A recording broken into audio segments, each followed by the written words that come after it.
Hello friends, आज आपण बकऱ्याच्या मटणाची एकदम सोपी आणि टेस्टी रेसिपी आपल्यासोबत शेअर करणार आहोत. तर याच्यात आपल्याला टमाटर ना कांदा कशाचंही यूज करायचं नाही आहे. अशाने फक्त असंच मटण शिजवून याचं आरग पूर्ण व्यवस्थित असं मटणाचं रेसिपीमध्ये उतरतं आणि मटण एकदम असं परफेक्ट लागतं.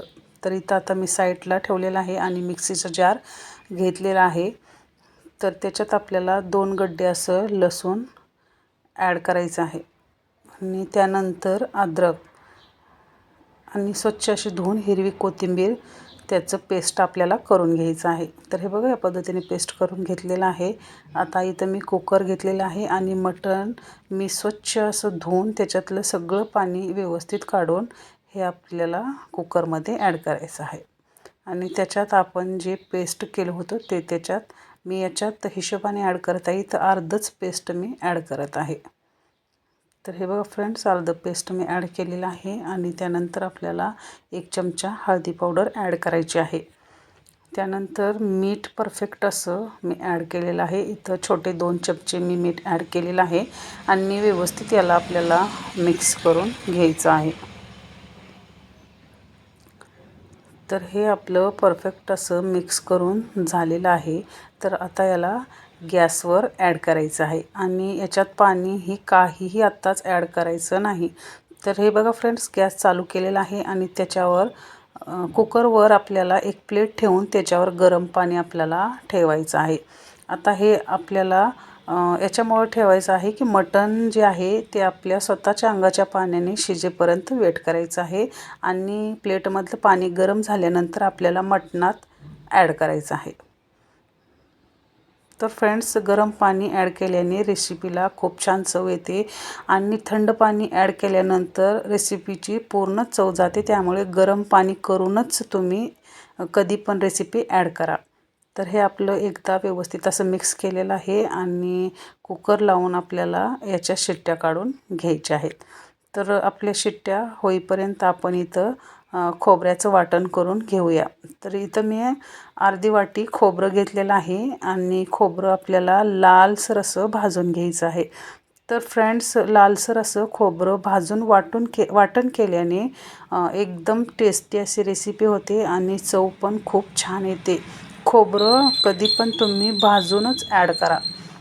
तर हे बघा, या पद्धतीने मी खोबरं भाजून घेतलेलं आहे आणि त्याला आपल्याला साईडला करून घ्यायचं आहे आणि मटण पण आपलं तोपर्यंत असं परफेक्ट शिजलेलं आहे.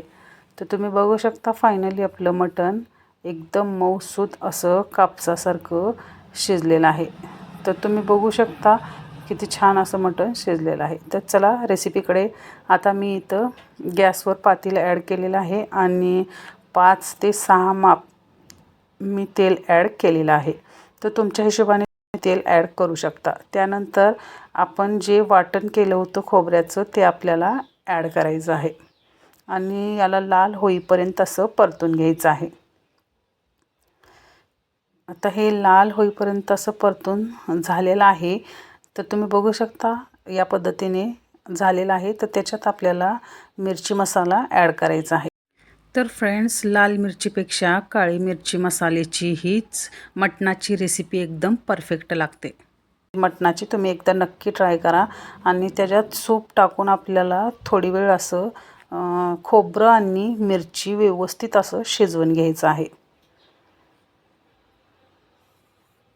तर परफेक्ट शिजल्याने रेसिपीला छान चव येते. तर हे आपलं आता परफेक्ट असं शिजलेलं आहे. तर याच्यात आपल्याला काही मसाले ॲड करायचे आहेत. तर बघा, इथं थोडीशीच मी धनिया पावडर आणि थोडंसं असं गरम मसाला घेतलेला आहे. जास्त ॲड केलेला नाही, थोडंसंच. तर इथं बघा, कांदा लसूण मसाला आणि मीठ मसाला थोडं. तर हे बघा, हे पण ॲड करायचं आहे आणि व्यवस्थित याला मिक्स करायचं आहे आणि थोडंसं सूप आणखी टाकून हे मसाले व्यवस्थित आपल्याला असं शिजवून घ्यायचं आहेत. तर फ्रेंड्स, एक लक्षात ठेवायचं आहे की मसाले एकदम परफेक्ट शिजले, मसाल्यांनी जर तेल सोडलं तर रेसिपीला खूप छान अशी चव येते आणि अप्रतिम अशी लागते. तर मसाले कधी पण व्यवस्थित असं शिजवायचे. तर हे मसाले आपले व्यवस्थित असे शिजलेले आहेत. तर त्याच्यात आपल्याला सूप आणि मटण ॲड करायचं आहे.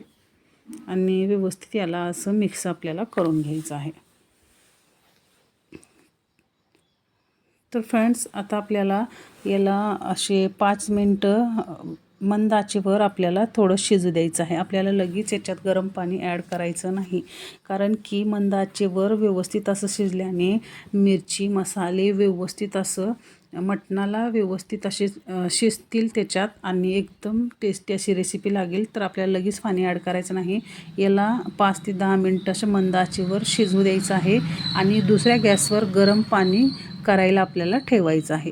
तर आता हे फायनली आपलं 5 ते 10 मिनिट शिजलेलं आहे. तर आपल्याला गरम पाणी त्याच्यात ॲड करायचं आहे आणि याला एकदा पुन्हा व्यवस्थित असं मिक्स करून घ्यायचं आहे आणि थोडी वेळ उकळी होईपर्यंत आपल्याला याचं वेट करायचं आहे.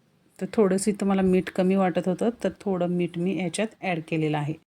आता बारीक कापून अशी थोडी कोथिंबीर याच्यात ॲड करायची आहे आणि एकदा याला व्यवस्थित असं मिक्स करून घ्यायचं आहे.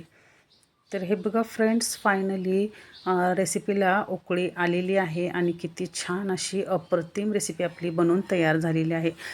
तर फ्रेंड्स, असं व्यवस्थित या पद्धतीने शिजवल्याने मटणात म्हणजे रेसिपीत मटणाचा पूर्ण आरक उतरतो आणि रेसिपी खूप छान अशी लागते. एकदम ढवारा मटणासारखी रेसिपी लागते. तर एकदा तुम्ही नक्की ट्राय करा. तुम्हाला जर साधी आणि सोपी हे रेसिपी जर आवडली असेल तर माझ्या चॅनलला लाईक, शेअर, सबस्क्राईब करायला विसरू नका, जेणेकरून असे नवनवीन व्हिडिओ मी तुमच्यासमोर आणत राहीन. तर फ्रेंड्स, एकदा नक्की ट्राय करा आणि मला कमेंटमध्ये सांगा की तुमची रेसिपी कशी बनली. Thanks for watching.